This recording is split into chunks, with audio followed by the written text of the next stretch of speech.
Ya, silakan lanjut Pak Iman. Jadi ini ada pasar bebas. Kok ada pasar bebas? Ternyata ada pasar tidak bebas. Ya, ada pasar tidak bebas dan juga ada pasar yang kurang bebas mungkin gitu ya. Oke. Di sini ada terbitnya buku karangan Adam Smith ya. Inquiry into the nature of the causes of the wealth of nations. Ini sangat terkenal, ini yang menjadi dasar dari sebuah mazhab yang namanya mazhab klasik. Ya, ada juga nanti ada mazhab Keynes, itu Keynesian, John Maynard Keynes, itu sekitar tahun 30-an ya. 30-an. Ini di beberapa posisi ada yang beriring dengan mazhab klasik, tapi di posisi yang lain lebih banyak kadang-kadang dia bertentangan ya atau tidak sependapat dengan mazhab-mazhab klasik.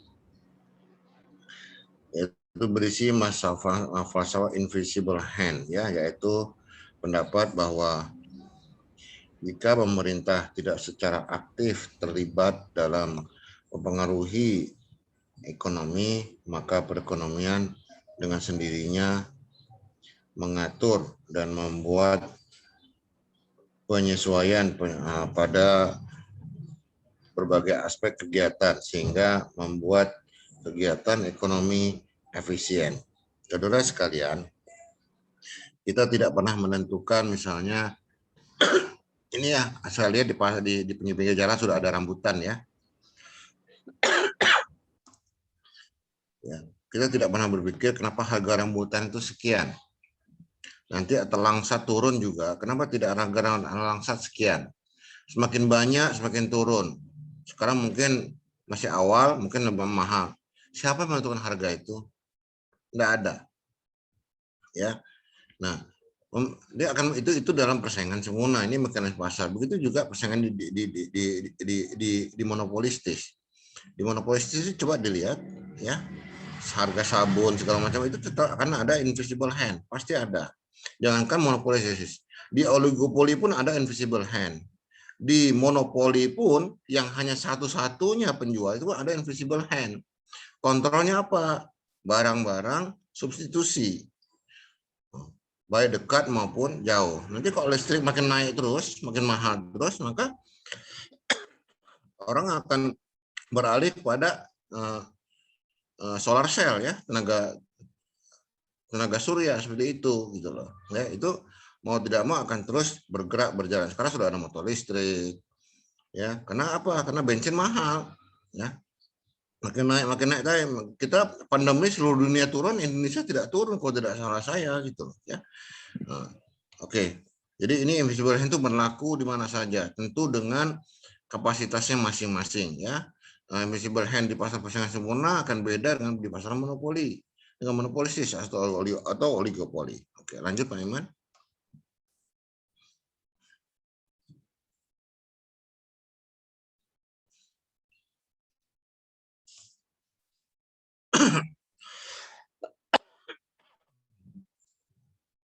Oke, corak kegiatan pasar bebas, analisis keseimbangan sebagian ya, part equilibrium analysis ya. Nah ini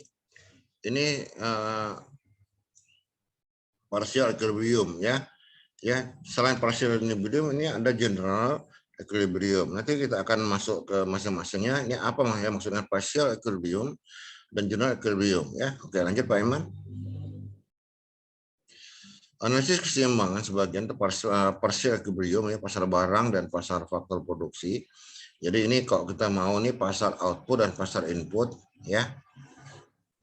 Barang ya, apakah yang perlu diproduksi di pasar? Ya, what ini? Bagaimana barang-barang yang dibutuhkan diproduksi? How ini? Yang ketiga adalah untuk apa? Untuk siapa? For whom? Ya, untuk siapa barang tersebut diproduksi? Ya, jadi kalau kita lihat barang apa yang perlu diproduksi, bisa jadi barang-barang itu yang sudah ada produksi di masyarakat, tapi harganya masih cukup tinggi dan margin keuntungannya masih agak lebar, maka akan ada masuk pesaing-pesaing yang lain, ya. Atau juga pasar-pasar yang mungkin memproduksi barang-barang baru yang diperkirakan akan dibutuhkan oleh masyarakat, ya. Dan yang ketiga juga mungkin ada barang-barang yang hanya sekedar penyesuaian, ya, penyesuaian dalam arti mungkin sedang ngetren atau fashionable atau segala macam seperti itu, ya. Oke, bagaimana produksi? Nah, ini akan menyangkut kepada nanti harga barangnya, proses produksi. Kalau proses produksinya mahal, maka mahal harga barang itu. Maka diperlukan teknologi, perlu diberikan kreativitas sehingga barang-barang itu bisa diproduksi dengan harga yang relatif murah, tapi dengan mutu yang tetap terjaga. Nah, ini dia.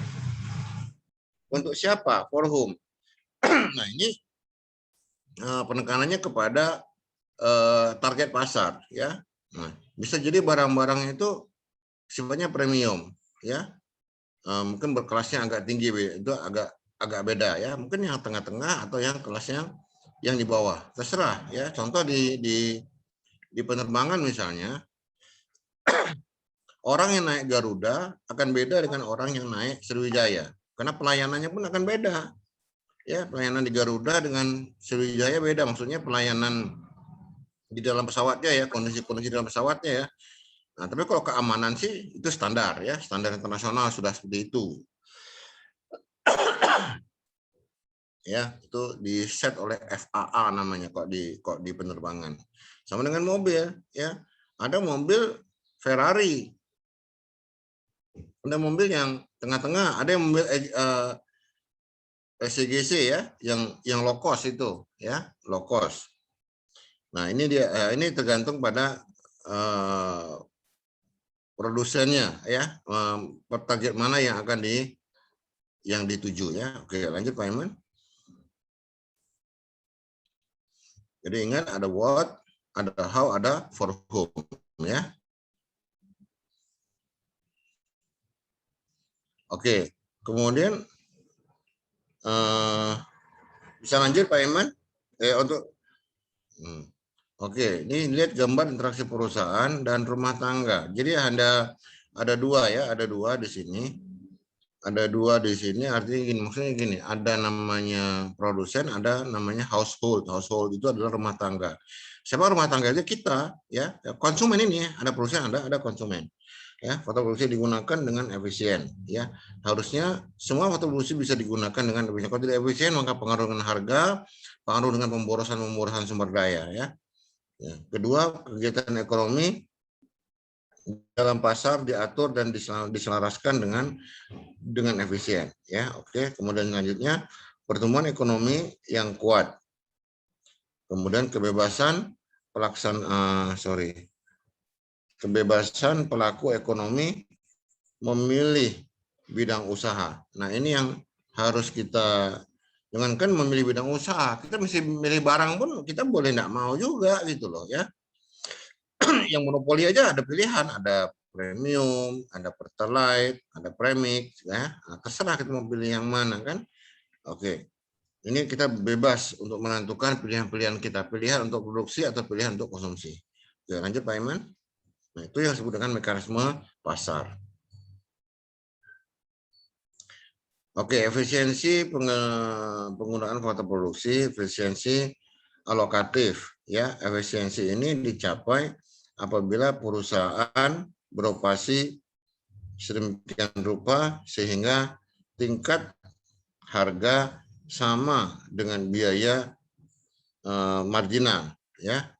Nah, ini sudah tingkat efisien, ya. MR sama dengan MC, ya. MC sama dengan MR, ya. Nah, ini sudah, ini agak sulit, ya, orang-orang yang lain sudah masuk. Ini sudah efisiensi yang tingkat tinggi di sini. Efisiensi produktif dicapai jika perusahaan beroperasi dengan biaya yang paling minimum, yaitu bagian terendah dari AC, ya, average cost, ya. Kedua, efisiensi ini dicapai hanya pada pasar persaingan sempurna. Jadi ingat, efisiensi produktif ini bisa dicapai hanya di pasar persaingan sempurna. Ya, kalau alokatif ini hanya di pasar-pasar yang tidak persaingan sempurna seperti monopolistis, monopoli dan oligopoli. Ya, nah ini biaya yang paling minimum. Jadi kok kita lihat nanti kalian bisa lihat kurva AC, ya, average cost, dan nanti kamu lihat sentuhannya terhadap indifference curve, ya, kurva indifferennya. Nah, itu dicari yang paling rendah. Nah, itu yang paling baik nantinya, yang paling bisa bersaing, ya. Semua akan berusaha mencapai efisiensi ini, ya, sehingga dia bisa mempertahankan pasarnya. Ya, kalau the margin ada tahu lebar, ya memang akan banyak yang masuk nanti, ya. Oke, lanjut Pak Iman, gambar persaingan sempurna dan persaingan sempurna. Ya. Oke. Saudara bisa melihat di sini ada marginal cost, ada average cost, ya. Ya. Nah, jadi kalian bisa melihat perpotongan, ya, di mana MC sama dengan MR nantinya, sehingga itu mencapai efisiensi alokatif, harga dan ongkos, ya, harga dan ongkos itu, ya. Nah, ini saudara bisa diteliti saja sendiri bagaimana bisa mencapai tingkat efisiensi yang paling tinggi, ya. Nah, inilah perusahaan yang bisa bertahan. Kalau tidak mencapai ini, ya perusahaan mungkin akan terpaksa tersingkir. Jadi kalau saudara bisa baca berita, ada beberapa ATPM itu agen tunggal pemegang merek mobil, itu terpaksa menarik produksinya karena sudah tidak bisa bersaing lagi, ya, karena yang lain lebih efisien, ya. Nah, itu dia. Dan juga saudara bisa melihat juga banyak hal, ya, produsen-produsen, provider telekomunikasi juga mundur. Dulu kan ada macam-macam, ya, enggak tahu masih ada enggak, Asia, terus Telkom itu apa kemarinnya lupa saya, ya, yang kayak telepon biasa gitu, ya, ada juga. Nah, sekarang kan sudah tidak ada, ya, tidak ada. Mungkin dia memproduksi yang lebih efisien, ya. Oke. Dia persaingan sempurna. Setiap terjadi ketidakselarasan, misal kelebihan output, maka tanpa menunggu perintah dari pemerintah, para pelaku pasar akan menyesuaikan posisinya. Ya, misalnya produsen akan meninggalkan industri ini untuk berusaha pada bidang-bidang yang lain. Nah, ini dia, ya. Contoh sederhana, ya, ketika harga cabai mahal, maka banyak orang kemudian menanam cabai. Ya, tapi sekarang harga cabai turun. Jadi daya tarik untuk memproduksi cabai, untuk menanam cabai akan juga menurun. Itu tidak perlu pemerintah bilang, aduh udah jangan tanam cabai, atau pas harga mahal, ayo tanam cabai. Mungkin pemerintah bisa menghimbau, tapi keputusan, ya, akan tergantung pada produsen, ya, produsen itu, ya. Household, rumah tangga itu juga berlaku sebagai produsen juga sebagai konsumen, karena household itu pemilik sumber daya, ya. Ini dia. Oke, lanjut Pak Iman. Ya. Nah, efisiennya adalah kata kunci, ya, kata kunci dalam perekonomian, ya, mewujudkan pertumbuhan ekonomi yang kuat, ya. Satu, kebebasan berusaha mengakibatkan produsen bekerja dengan efisien dan lebih giat. Nah, ini pemerintah sebenarnya tugasnya bukan mempengaruhi mengatur perekonomian secara mikro seperti ini, gitu loh. Tapi pemerintah bagaimana menjamin kebebasan berusaha, membangun sarana-sarana prasarana transportasi sehingga biaya transportasi bisa diturunkan, ya, mempermudah aturan-aturan, ya, sehingga seluruh biaya-biaya ini menjadi lebih efisien. Dulu ada 10 izin, sekarang cukuplah misalnya 3 izin saja atau 2 izin saja. Nah, itu kan biayanya akan berkurang. Sisi waktu, biaya, tenaga, ya. Oke, yang kedua, produktivitas dipacu karena di antara mereka bersaing dengan sangat ketat ya, timbul inovasi dalam banyak aspek. Nah, ini inovasi ini kalian bisa merasakan begitu dahsyatnya inovasi-inovasi pada saat pandemi kita ini, ya. Semua orang berusaha memproduksi aplikasi-aplikasi yang membantu kita untuk bisa bekerja dari jauh, ya. Ada istilah work from home dan segala macam, ada belajar online, ya. Nah, disiapkan semua aplikasi-aplikasinya di situ, ya. Nah, ini yang kita didorong inovasi sehingga fitur-fiturnya akan lebih canggih, ya, seperti di pasar handphone. Coba lihat, ya, inovasinya itu luar biasa. Walaupun itu di pasar monopolistis, tapi orang dengan cepat bisa bergeser dari merek A ke merek B, ya, tergantung fitur-fiturnya. Sampai ada keluar istilah best buy. Ya, best buy itu yang terbaik untuk bisa dibeli, ya, harganya rasional tapi dengan fitur yang luar biasa, ya. Nah, makanya jangan terlalu fanatik dengan merek, ya. Wah, saya bangga pakai merek A, bangga aja, ya, tapi fiturnya jauh gitu loh, ya. Oke, lanjut Pak Iman.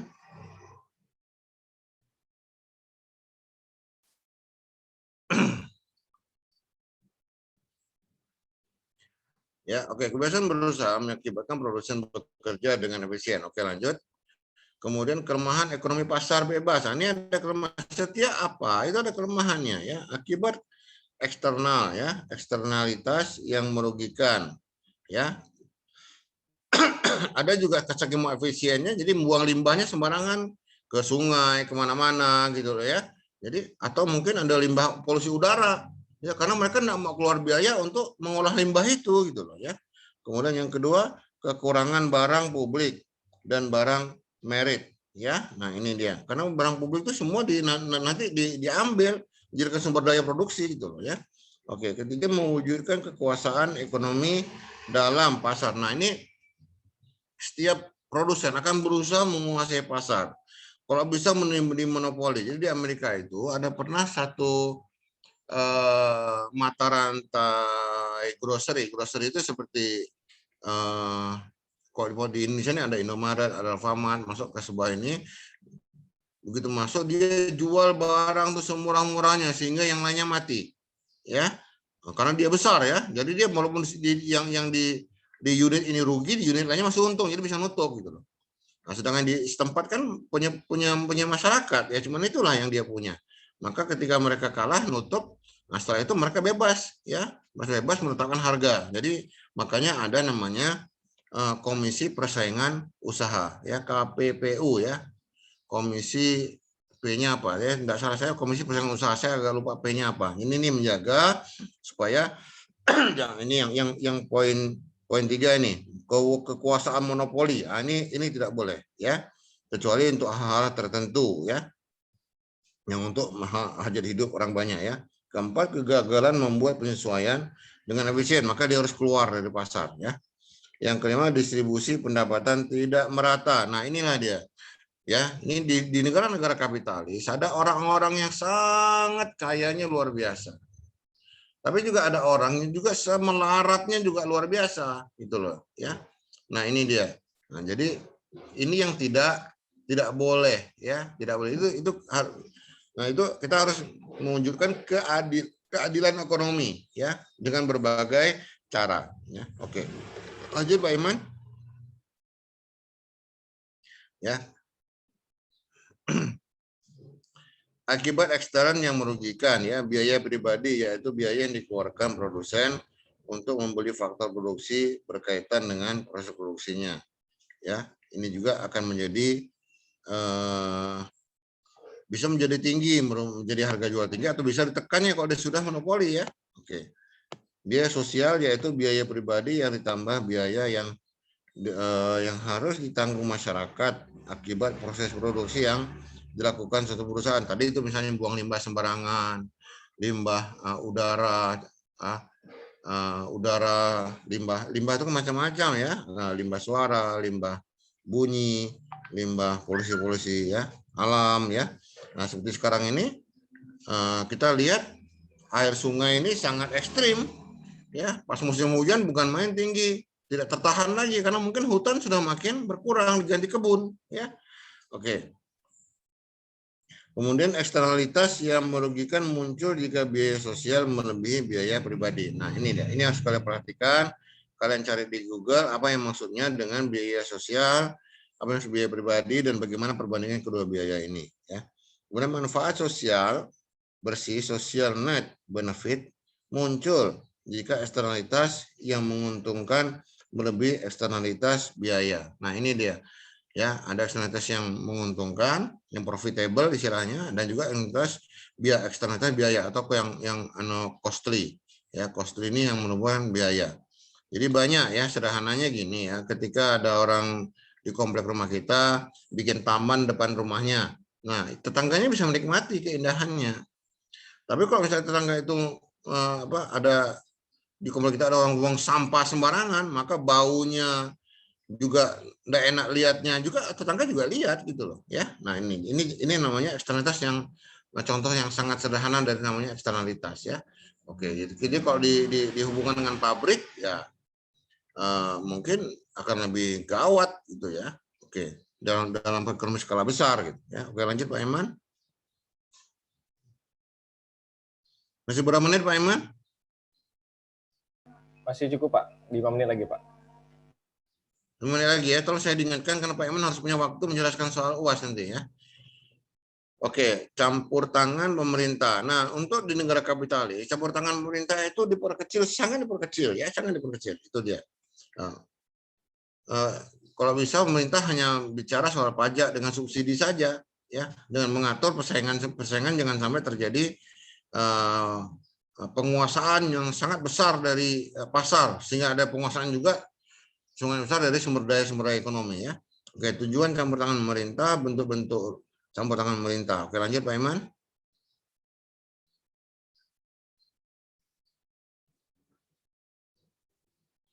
Oke, campur tangan pemerintah. Yang pertama adalah mengurangi eksternalitas yang merugikan. Oke, jadi ketika terjadi air sungainya udah penuh limbah, maka akan dicari, akan ditegur itu pabrik-pabriknya itu. Nah, kalian harus punya, dibuat aturan harus punya pengolahan limbah. Seperti itulah kira-kira ya. Yang kedua, menyediakan barang publik yang mencukupi. Nah, ada namanya aturan CSR kan, Corporate Social Responsibility. Jadi dia harus membantu ya. Kemudian juga menyiapkan taman, menyiapkan drainase, jalan, sarana prasarana. Itu barang publik ya. Untuk mengurangi polusi udara juga seperti itu. Transportasi publik harus bagus. Jadi orang tidak perlu bawa motor sendiri atau mobil sendiri, semua bisa terlayani. Nah, berkuranglah polusi udara dan suara ya. Ketiga, menguasai kegiatan perusahaan agar tidak tumbuh menjadi perusahaan monopoli. Nah, ini tadi yang maksudnya KPPU ya, merugikan perekonomian ya. Semuanya rugi ya, semuanya merugi kalau terjadi monopoli atau penguasaan yang terlalu besar terhadap pasar dan sumber daya ekonomi ya, kecuali untuk hajat hidup orang banyak ya. Oke, itu amanah undang-undang. Yang keempat, menjamin terhindarnya penindasan dan ketidakseimbangan dalam masyarakat. Nah, ketika masyarakat perlu pekerjaan, perlu makan, nah maka lalu produksi sembarangan, ya, jadi setengah perbudakan, terselubung jadinya. Nah, ini yang sangat mana boleh, makanya ada UMR ya, ada seperti itu, ada syarat-syarat pekerjaan segala macam ya. Oke.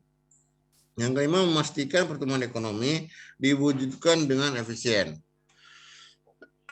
Ekonomi harus tetap tumbuh, ya.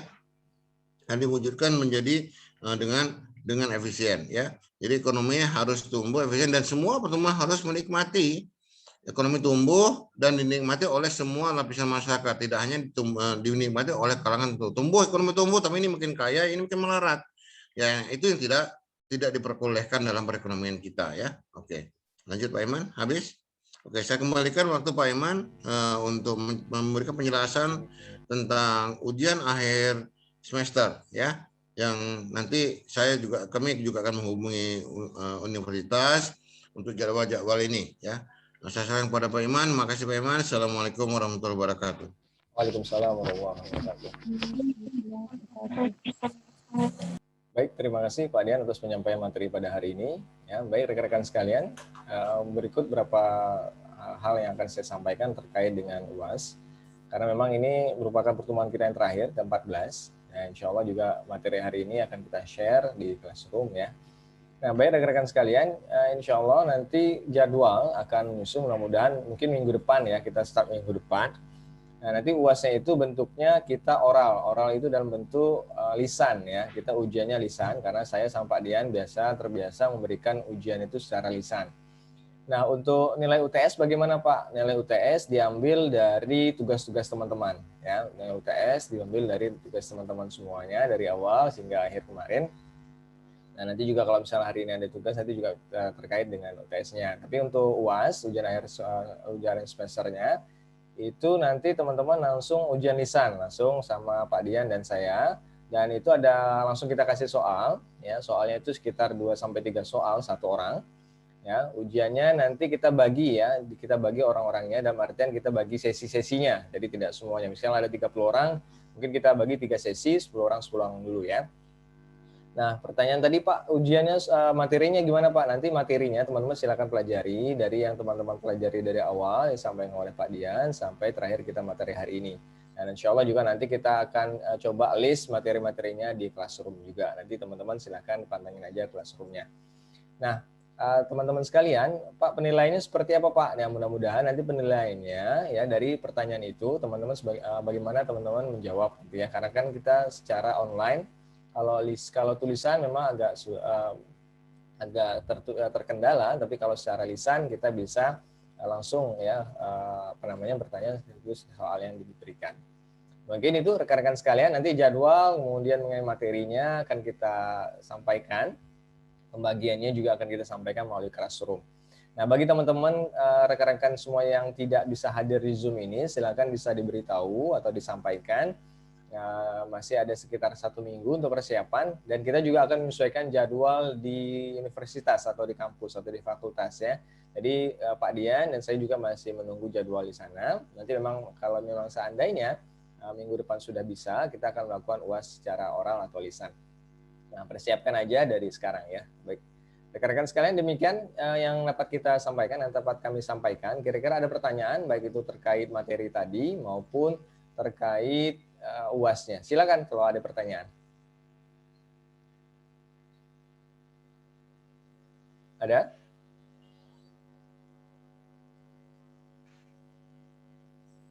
Mungkin saya kasih sedikit Pak Iman, pengarahan sedikit. Boleh Pak. Saudara sekalian, kalau saudara mengikuti kuliah ini dengan baik, insya Allah saudara akan lulus dengan baik. Tidak usah khawatir tentang itu. Pertanyaan saya dengan Pak Iman, tidak akan lari dari materi-materi yang telah diberikan. Itu yang bisa kami berikan jaminan 2 poin ya. Kalau sudah mengikuti tidak dengan baik, insya Allah akan dapat baik, dan materi ujian yang kami berikan tidak akan bergeser dari materi yang sudah disampaikan di sini. Jadi sekali saudara bisa mempelajari rekaman-rekaman ini. Ada Pak Iman, rekaman-rekamannya Pak Iman ya, ada semuanya ya. Iya. Nah, jadi saudara bisa ini, dan kami akan membantu dengan mencarikan pertanyaan-pertanyaan yang kira-kira mudah dijawab, ya. Nah, tapi kalau tidak belajar ya tidak bisa juga kalau mudah. Ini masalahnya ya. Oke. Dan kami hanya mengembalikan apa yang kalian berikan ke kami, ya. Kalau kalian memberikan jawaban A, maka akan kembalikan dengan nilai A. Kalau kalian memberikan jawaban B, ya kami akan mengembalikan dengan nilai B. Mungkin itu. Makasih Pak Iman. Assalamualaikum. Salam. Nah, baik, itu demikian ya rekan-rekan sekalian. Kalau misalnya ada yang bingung atau segala macam, nanti bisa sampaikan ya melalui pribadi Pak Dian atau saya, bisa langsung ditanyakan. Nah, demikian rekan-rekan, kalau misalnya tidak ada pertanyaan atau misalnya sudah jelas, mungkin kita cukupkan untuk kuliah kita hari ini. Dan alhamdulillah nggak terasa ya Pak Dian ya, sudah pertemuan ke-14 aja nih Pak, sudah terakhir kita pertemuan dengan teman-teman di kelas ini ya Pak ya. Nah, mudah-mudahan selalu sehat, sukses selalu untuk teman-teman semuanya. Saya dan Pak Dian ya sekali lagi mengucapkan terima kasih banyak dan mohon maaf atas segala kurangan, kesalahan, dan mungkin ada khilafan yang telah kami lakukan selama dari pertemuan awal hingga terakhir ini. Demikian rekan-rekan sekalian untuk kuliah kita hari ini, kita akhiri dengan baca hamdalah. Alhamdulillahirrabbilalamin. Ya, terima kasih sekali terima kasih atas segala perhatiannya. Ya, mohon maaf atas segala kurangannya. Kami akhiri. Assalamualaikum warahmatullahi wabarakatuh.